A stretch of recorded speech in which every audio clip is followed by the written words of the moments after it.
You know what? We'll just jump right into it. Usually there's an intro. Welcome to the Movement Mindset. I'm Chris. We're a little less formal today.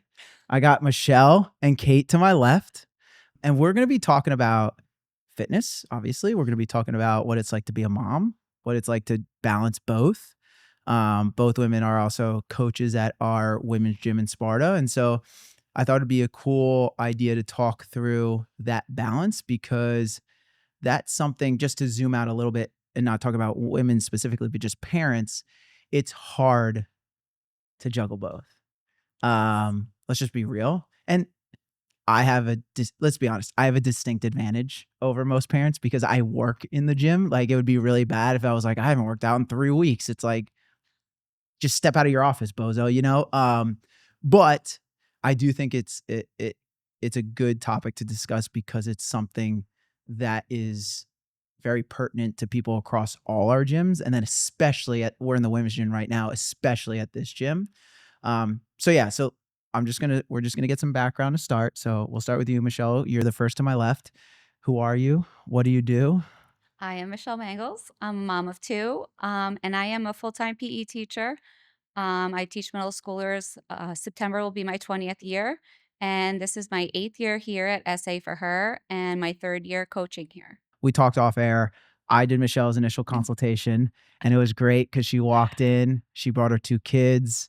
And listen, kids are not always the easiest in these consultations, which is fine. I get it. Her kids came right in. They sat in the corner. You wouldn't have even known they were there. I went over the program. Michelle's like, yeah, whatever you want. Let's freaking do this thing. So it was really easy. And then I remember, I don't know if it was Danny who suggested it or Jane. I don't remember who it was, but they were looking for coaches. And so Danny, she needed help because it was going to be softball season. yes. And it was like, well, what about Michelle? And I was like, if Michelle can teach middle schoolers in PE, she can coach one of these classes. So you went through our internship and have been coaching ever since. What about you, Kate? Let's give some background on you. My name is Kate Brady. I have 4 daughters, and I have been a member with SA for Her since they opened. Yep. I am a teacher in Mount Olive. This September will be my 18th year. Dang. Yeah. What grade subject? So I've taught 2nd grade, 3rd grade, and 4th grade. Currently, right now, I'm an academic interventionist. Okay. Yep. So I do reading and math with 4th and 5th graders. Yeah. And I could have this wrong. Did you started at the co-ed gym, right? Or no? No. Okay. I did not start at the co-ed gym. How this whole thing started for me, the gym was opening, the women's gym. Mhm. Jen Curry, who I work with, who's an OG member here, called me. And Shout out, Jen. Shout out to Jen Curry. She's a beast. And she called me and she's like, Kate, they're opening this women's gym. There's going to be childcare. Like, we need to sign up. We got to join. And my first 3 kids were 3 under 3. So no sleep to be had. No sleep, no thoughts. Yeah. Like, Yeah. you know, I was in the trenches Yeah. at that time. And I remember literally standing in my living room, and my 3rd was like 18 months old at that time. And I had just talked to Jen that day, and I was like, yeah, we're going to do this. Yeah. Like, I need to start doing something for myself. I need to get out of this house. I need to prioritize myself. So I just walked in. I met with John Trotta, and I was probably like the easiest sale ever. I was like, whatever you want. Yes. Take me away. I need a life. I need a coming. life preserver. So whatever you got, I'm taking. So yeah, here I am. That's cool. And so Kevin, your husband, Yep. he was a member at the co-ed gym. So he was not. Oh my gosh, I have this all mixed up. I'm happy I'm here to clarify. Yeah. So he was not. It was just me for a solid 6 months. Okay. And I was like, Kev, Yeah. you got to get it together, buddy. He was in a bad place with his fitness at that point. Kevin's listens to this, is like, No, he's doing great now. what the hell? You called me out. Somebody had to, you know? I hear you. That's what a good significant other for. That's what a good spouse is for. That's it. So I was bullying him. I was like, It's time. Yeah. It's time. We both need to start making some changes and prioritizing ourselves in fitness. So I bullied him, Hmm. and he's been at co-ed ever since. So he's been there for 7.5 years. Yeah. Friggin' awesome. Yeah. So, Michelle, Kate kind of touched on what I'll say forced her into the gym. It was like sanity, it sounded like. Yes, definitely. What made you even step into the gym? Well, I had been working out at home mostly once I had the kids. Okay. And then I was like, I really need to go back to being at a gym. But all the gyms I used to go to were just like go out, think of my own workout, just a regular old run of the mill gym. And then actually, I saw my friend here at Kate Brady at a party, and I looked at her and I was like, what have you been doing? And You're she looking was like, friggin' shredded and hot. How do I, what do you got going on? Yeah. she was like, "Oh, essay for her, girl gym," and I was like, probably that week, went, saw you, and signed up, I friggin' love that. and here I am. It's so true because so to talk about myself a little bit, for a while I was competitive in CrossFit, and so it was easy to be like, all right, I need to take this amount of time. This is what I'm doing. Now that I'm not, it's like that mental load of being able to be like, I can go to the gym, I could see my friends, and I don't got to think of what I'm Yes. going to be doing that day Mhm. is huge. I mean, we even so I have two kids for those of you that don't know, and my wife and I actually recently had a conversation, your standard husband-wife conversation where the wife is trying to get me to understand what's going on. So many of those. So many. we were listening to a podcast and they talked about what they called on the podcast triple threat activities. The example they used was cooking dinner, right? And so the wife was trying to impress like cooking dinners, there's the physical act so that I'm cooking the dinner. There's the mental act of planning the ingredients I need for said dinner. Mhm. But then there's the emotional part of it where it's like, what did the kids eat today? Am I going to get them a healthy dinner? Have they been eating enough vegetables this week? And, do I make them finish their entire dinner or do I not? Like the stuff we go through as parents. And so it's like, it was very eye opening to me to be like, oh, like that's what she means when she says mental load. And so I feel like anytime there's something that you can remove one of those items, it's Yes. huge. And so to hear that is like, I don't got to think, and especially coming home from school. I was a teacher Yeah. too. It's like, elementary school, wipe the snot off of me and like, Yeah. I can just be a human being in the gym and not have to think is like, I feel like so huge. Mhm. Is that kind of am I hitting the nail on the head with that? Yes. Yeah. Yes. After being with, not only do we have our own kids, but Who we love so very we love much. them dearly. We do. But now you're with, a bunch of 8-year-olds all day, Yeah. 9-year-olds. You need that. You need a mental break For sure. to just zone out, do the thing, and then you're better. Yeah. You're better. Yeah. When you get home, you're in a better mood, and now you can handle your family for the rest of the night. 'Cause Yes. that's gonna be fun in itself. Yeah. So let's touch on that a little bit. Again, I'll go left to right. So Michelle, like when you have a family, a spouse, kids, a job, you're both working moms, like there's a lot of a balancing that goes on, Yeah. right? So how I want to hear from both of you, but let's start with you, Michelle. How do you balance that to like make sure you can still get your workouts in and maintain your sanity and let's be honest, like not just your sanity, but also like physically, like you need to stay healthy. And, it also, there's the physical aspect, the mental aspect, and then also like the confidence aspect that like anytime we all work out, when you work out, you feel good, you look good, and you can carry yourself more confidently. So how do you balance that? So honestly, I treat my workouts like appointments, and I look at the schedule for the week or whatever, and I'm like, okay, Aunt has football practice or Gianna has a field hockey game this day. I know I can't go in the afternoon. So you'll see me here at 5:30 in the morning, probably 3 to 4 days a week. Because that's the only time I can get here because the afternoons get so crazy during the school year. Yeah. So, do I wanna get up out of bed at 4:50? Absolutely not. But do I? Yes, because I just feel so much better for the entire day if I know I got it done, I get it out of the way, and then I eat better for the day too because I'm like, "I worked out, now I wanna keep that going." So, and then I have the energy for the afternoon, the activities.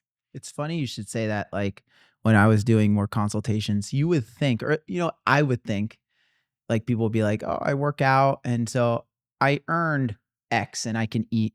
But I found that more people, And there are those people, but I found that more people are all or nothing. It's like when they don't work out, it's like, "Oh, who do I care if I eat this freaking pizza?" Like, but then it's like when they do work out, it's like, I'm going to throw all that away. And we work out hard. This is not like, you go into the YMCA and you're doing some bicep curls and walking on the treadmill and going home. No, we work out friggin' hard. And so it's like, man, I just worked out that hard for an hour and I'm going to go throw it all away because I had a donut. Like that's literally like the caloric balance there. Yes. So for you, Kate, I don't want to speak for Michelle, but I think about doubling the number of kids that I have and it kind of like boggles my mind a little bit. So how do you and Kev balance what you guys got going on for you to get your fitness in? Okay, so there's no secrets here. We wake up super early. Mhm. Kevin's the morning person. He goes to 5:15. Yep. When it's not his busy season at work. So he goes to 5:15. I don't have the luxury of working out in the morning yet just because of my kids' ages. I still have one that's in kindergarten. So there's a lot of getting ready in the morning with 4 girls. Yeah. Which you could imagine, the hair, the lunches, the breakfasts, the outfits, all the things, and getting myself ready for my own job. So I can't work out in the morning. However, if I'm in like a crunch time where I notice like it's really busy, I'm only going to be able to get in 3 to 4 days at the gym this week. Like I will wake up at 4:40 and like walk 2 miles on the walking pad in the morning. Okay. So I try to squeeze things in there. But really, this same as Michelle. Like you look at the calendar for the week. Okay, this kid has XYZ, XYZ, XYZ. They've got to get to 15 million places. I have work. I have a staff meeting. We have this concert, this thing. No matter what, I make sure it's a non-negotiable. I work out 3 days a week. Yep. I have to at least, even in the busiest times, I have to come 3 days a week. And it's really just a lot of planning. It's a lot of planning. And I mean, as moms, we make things work for everybody. Yeah. You know what I mean? Like our kids have rides to every single thing. Everything is organized. They don't miss a single event. Why should we have to, not make fitness a priority even in busy times? So I feel like when you're very scheduled, you can make it work. Yeah. And I feel like I'm so glad you said that because as you were talking, that's kind of what popped into my head. It's like, I got some feedback from Shannon a while back. So I've been really working on it on these podcasts is to try to like chunk down like what are some of the main takeaways if someone's listening who's not a member at our gym per se, or maybe someone who's a new member, because that is an adjustment, right? When you're a new member, like you're changing your everyday schedule. Yeah. The big thing I think that you hit it on the head is just you got to take the time and plan. It's like life is too busy for you to just let it come at you because then it won't happen. No. And so it's like whether it's on a Sunday or whatever the case may be, taking the time to sit down and plan out the week or 2 weeks or a month and be like, all right, cool. My kids got this here. We got this here. You talked about moms being organized. I said off air, I grew up with 3 brothers and I remember my mom said we each had a color on the calendar. So it was like I was green. And so anywhere I saw a green item, that was my activity on the calendar. Right. And so moms are taking that time to plan out everything for everyone else. Yes. It's like, you need to give me 3 hours. That's what I would say to people is like, you need to give me 3 hours. That's it. What's 3 hours in a week? Exactly. And even for the busiest people, and you guys fall squarely into that category, right? You guys can find 3 hours. And so that's the big thing from what you guys are saying that I took away is like, you gotta make it a priority. Yes, obviously to go, but the pre-priority is like plan out when you're going to go and then make it an appointment, right? Because you wouldn't miss your kid's recital. No. Yeah. You wouldn't miss a hair appointment. You wouldn't miss. Never. And it's like, okay, well, if you wouldn't, let's just use that as an example. Like if you wouldn't miss a hair appointment, right? And that's for you, right? You're not doing your hair for your kids. Right. Why not just take an hour to be fit? Exactly. So I think that was definitely a really, really good point to hit home. Now, to the other cool thing is like, because you guys are super busy, you decided to throw on an extra layer and start coaching for us. So why not? Yeah. I'm looking for things to do. Yeah. So we talked about it a little bit, but Michelle, like what made you even want to start like, yeah, I'll take on this side job and start coaching? Well, actually, I was like, "Oh, I think it'll be too much for me." It's my kids. They were like, "Mom, you love the gym. You love Really? going to the gym. Just do it." And I was like, "Yeah, I guess so." So, I started coaching and I love it. I love all our members. And of course, I wanted to be like a bigger part for them and help them throughout their workouts. And I just love coaching here. I love being able to help everybody and laugh with everybody. And it's just a great place. Oh my gosh, I hope I'm not getting anyone in trouble, but Oh, no. I think it's so funny you said that laugh with everyone. So, not to make anyone upset, but we had some AC issues here the other week. Yeah. Yeah. So, fortunately, it's not an issue. Fortunately, it's not an issue anymore. But some of the women went and took class at Ledgewood, and our general manager there texted Shannon. Shannon texted because Shannon, I don't know if you guys know, she's like mother hen. Like she looks after. Shout out Shannon, because if you're a member at the women's gym, I don't know if you guys actually comprehend how much she does for this location, for the people in it, A to Z. So she literally reached out to Dylan either that night, I think it was that night that after classes were over. So it's like 8, 9 o'clock at night. How did the women do? And he was like, they did great. They're really chatty. He goes, Believe it or not, it was when I was there. oh, okay. So you know exactly what I'm talking about. We all were like, "Oh, let's take a field trip." Yeah. So we went to Ledgewood, and 21 minutes in, I look at him and he's like, and I was like, "Oh, I mean, this is," and he's like, "We normally don't talk this way." I was like, "Well, we're here for like to socialize as well. Yeah. Like, we love fitness, but we also love to socialize." Yes. So I thought that was funny. So that I think it's cool that your kids pushed you to do it. Now, how old are your kids now? 12 and 10. Okay. So you're kind of getting out of that, what I call like, Yeah. They don't need me as much. they're getting out of the baby Yeah. stage, not baby, but you like my daughter's 7, like she still needs me to like help her open things or like do whatever. Right. But like 12 and 10, they're like starting to do things on their own. They don't need you as much. That's a whole different phase that I'm not particularly looking forward to, but I'm sure it's fine. As its times. Yes. So that's cool that they pushed you to kind of like to do it. Because you would bring them quite frequently. I did. When we were at the old gym, I would bring them every time I was there. So they probably saw you and they're like, man, mom's friggin' juiced up. Like, Yeah, why and not they just knew it was like their hour to hang out, and now they just know, like, if I don't go to the gym, they're like, "Mom, you need to go to the gym because I don't have the patience." Yeah. Yeah. So what about you, Kate? Now just so you guys know, I'm gonna dive into Kate's story a little bit more. So this is probably a pretty good transition. Um, so Kate, you were diagnosed with, forgive me, breast cancer, Yes. correct? Okay. Mhm. And you started coaching after this. So it was like, what made you want to like not only take that on with your family, your responsibilities, you just came out of treatment and were like, you know what, I want to coach. Why not? That was a great time. Yeah. Just beat cancer. So now I'm going to coach you guys how to squat. Well, honestly, I was, I'm going through treatment, and I took the year off from working, teaching. And I took the year off, and I was like, for my mental health, I need to do something. Like, I need to get out of this house. And I felt like this place helped me so much during treatment. I can't even explain to you, just to come here every single day and see everyone. And everyone was so supportive. And someone had mentioned it to me. I think it was Danny. She was like, "Why don't you coach while you're off from teaching?" And Huh. I was like, wow, this is really like a great time.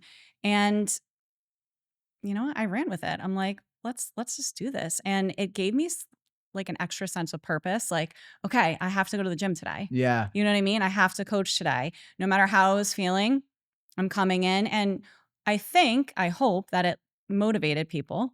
You know what I mean? For sure. I mean, I wasn't here for obvious reasons, but I'm not allowed Yeah. to take class People were here. like, "Oh, you're coaching and you're working out." And I was like, yeah, like It's drains like, my pocket. it's like, what's your excuse? Yeah. Yeah. Yeah. So I didn't even realize that. So you were going through treatment and then started to coach. Mhm. So how did you do that? I just did it. I just did it. Like, are we going back to the beginning from when I was Let's diagnosed? go for it. So, it was July 2023. I felt a lump in my right breast, and I was like, okay, I wasn't alarmed or anything. I was like, I should probably get this checked out.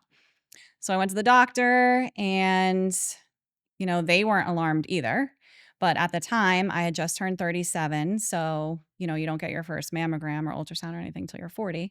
So, like, why don't you just go get an ultrasound and a mammogram just to, be sure?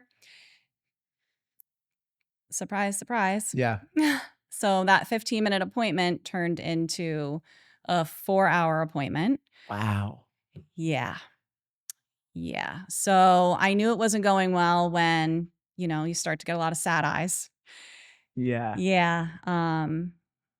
So basically, they knew right away. Yeah. And they're like, we have a breast surgeon here. We want you to meet with her, right away. We're going to do a biopsy. And I said to her, like, how do you know? We don't even have the biopsy results back. Like, how do you know I definitely have cancer? And she's like, 99.9%, Mm. you definitely have cancer. And I was like, okay. So luckily for Michelle was like a hostage in the Oh, situation. no. Did you take her? No, Oh. even better. The next day or that night, we were leaving for our family vacation to Hilton Head with us, No. with them. Oh, no. Talk about a spiral. Yeah.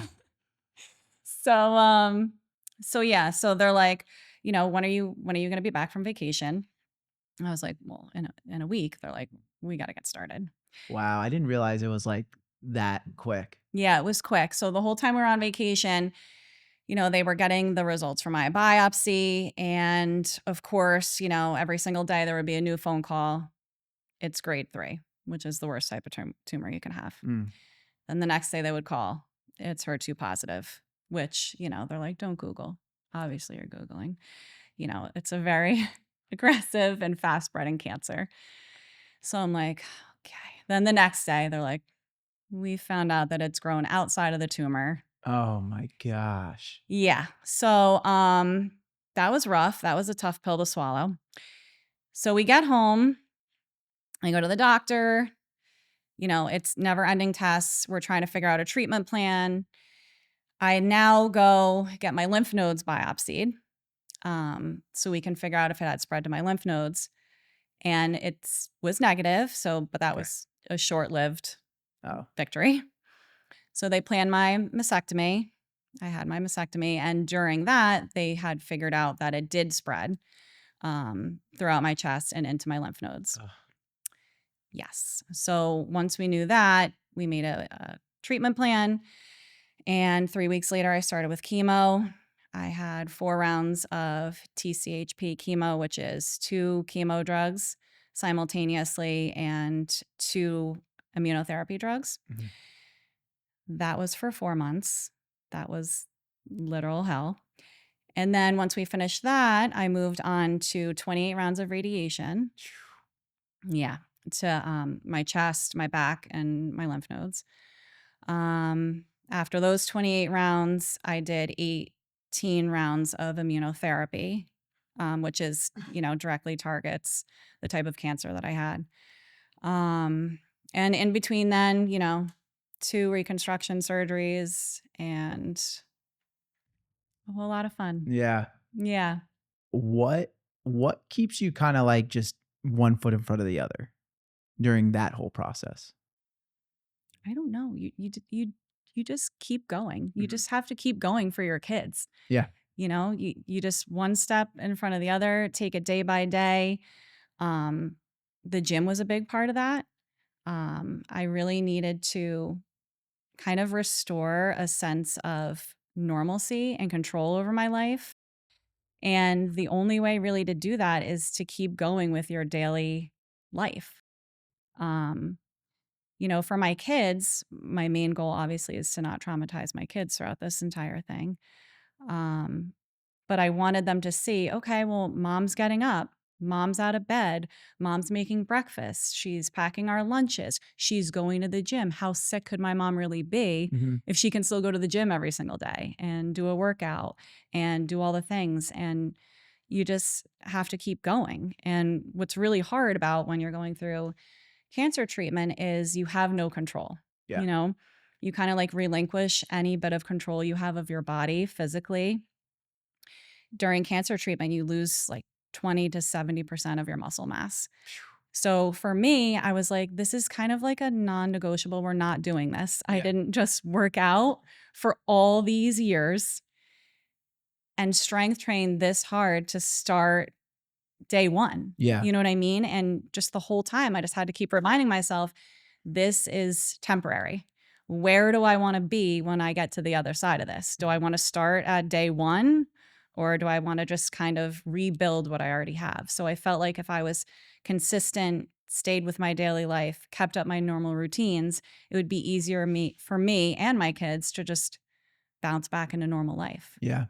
And I think what was cool, because I'm on the outside looking in, right? Is one of I think what I love about our gyms, and let's be real, I couldn't be more biased, right? I work for the company. Yeah. Is like when tragedy strikes, the number of people who like come around is like insane. And to the unfortunate thing of all these gyms is like I've gotten to know a decent number of the people, and so like unfortunately that situation has not, like, we've had far too many people at our gyms battling cancer. Mm-hmm. And every time it's like the community just friggin' rallies. And this gym was no different. Like we hosted an unbelievable event. Mm-hmm. And so it was really cool to see everyone kind of rally behind that. Yes. So let's face it, you're going through hell on earth, right? And somehow you decided I'm going to coach class. Yeah, obviously. So what else would I be doing? So we kind It of was between that, making sourdough bread, making candles. I was bored and sick out of my mind.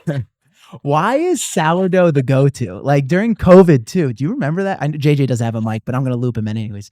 Do you remember that, JJ? It was everyone's like stuck at home, made sourdough. And it's like, why is that the go-to? I don't know.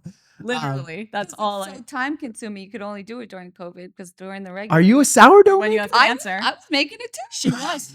Still rubbed me and everything. Are you kidding me? I was like, oh, hey, Michelle, I have a chocolate chip espresso loaf I whipped up this week in between chemo. Now I got a loaf of bread and butter sitting in my kitchen. That was really great. So you went, all right. So Kate went with, I'm going to coach, not the sourdough. So where in the treatment process did you start doing that? Start coaching? Yeah. I think I started coaching possibly during radiation. I know I was past chemo because chemo was really rough. I was still coming. I was still working out, still consistent. Were you getting sick? The sickest you've ever been in your entire life, like times it by 100. Yeah. And okay. I'm not soft in any sense. She's not a complainer. I'm not Yeah. a complainer. I'm not soft. There are literally no words for how sick I was during chemo. I mean, you have every side effect literally known to mankind. You don't know which one's the worst at the moment. I mean, your weight is fluctuating like in a 3-week span because I'm getting pumped with so many steroids, and then you can't eat at all or drink. You're getting hospitalized because you need fluids. It is not a time. Sure. I would not recommend. Sure. Got it. So you finish chemo. So you're in the radiation stage. Mm-hmm. That's when you decided to start coaching. Yeah. Yeah. I was in like a little bit of a better place. Radiation's really tough. But you're not as sick physically. You're not as sick. You're dealing with a lot of like, superficial stuff. You're obviously burned and bruised and oozing and bleeding, because your skin is essentially singeing off. Okay. Yeah. I did not know that. She's like, obviously. And I was like, this is news to me. Like I'd be working out and people are like, okay, your arm's bleeding or your chest is bleeding. No. Sure. Yeah. Also not a good time. Yeah, got it. No, yeah. So yeah, then I was just like, let's start coaching because I need something to do mentally. Yeah, You know what I mean? It just gives you such a purpose of somewhere to go, something besides my house. Think about how sick you would be of staying in your house when you are are literally fighting a potentially terminal illness for an entire year just staring at the inside of your house. yeah.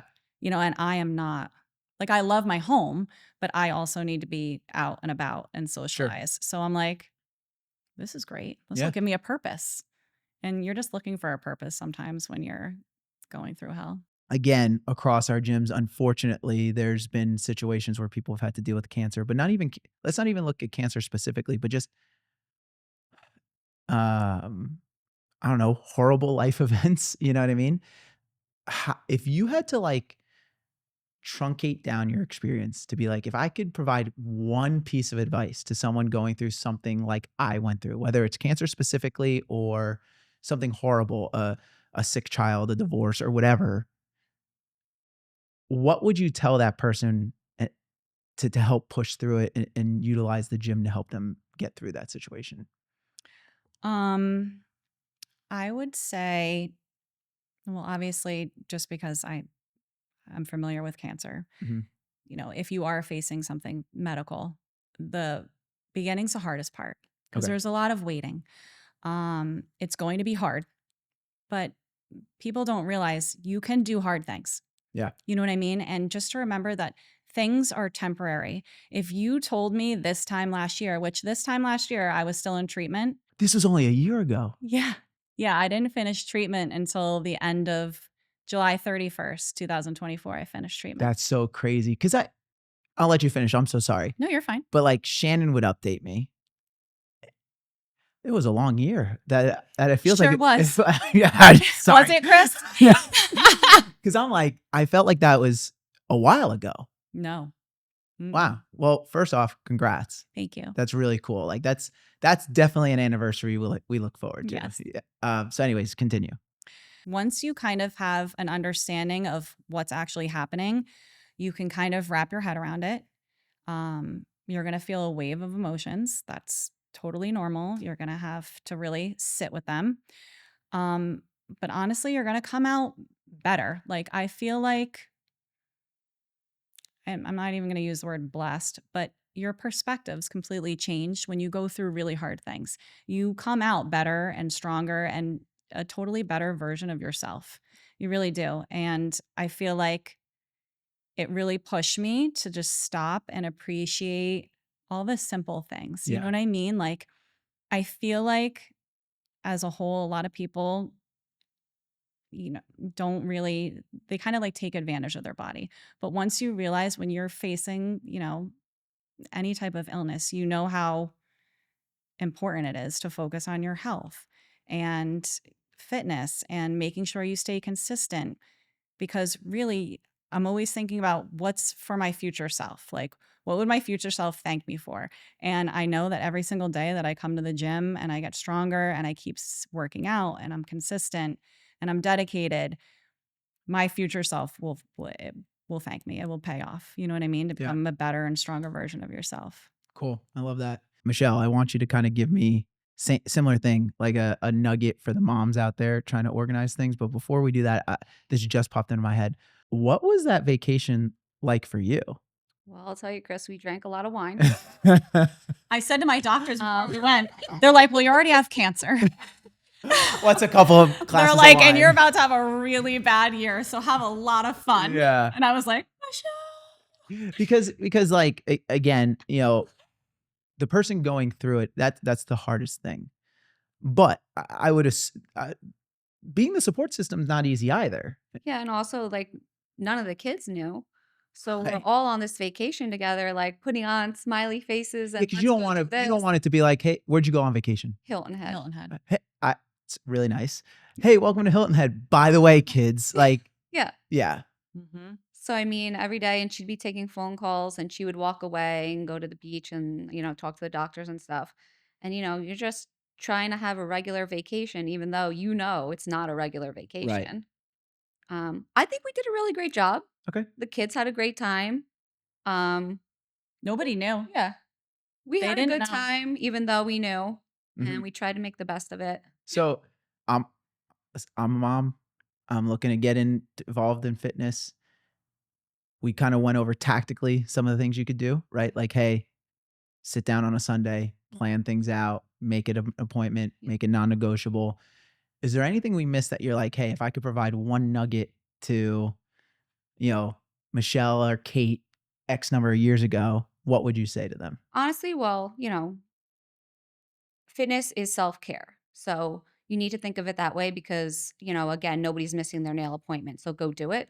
But secondly, everybody thinks like, oh, getting to the gym for 1 hour is the hard part. When reality, the hard part is not eating like crap the rest of the day or for those next 13 hours of the day. Right. It's like you need to be regimented Sure. because it's not the 1 hour, it's Right. all the other time. Right. So it's like set aside the hour, but Yes. just know like And your I think goals are that's not just done yeah, in that hour. so important because people just bypass that. Yeah.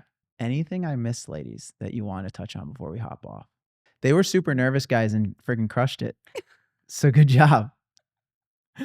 Thank you. Thanks, Chris. As always, guys, like and subscribe to us on YouTube and Instagram. Give us a 5-star rating on the podcast platform you listen on. We'll see you at the gym.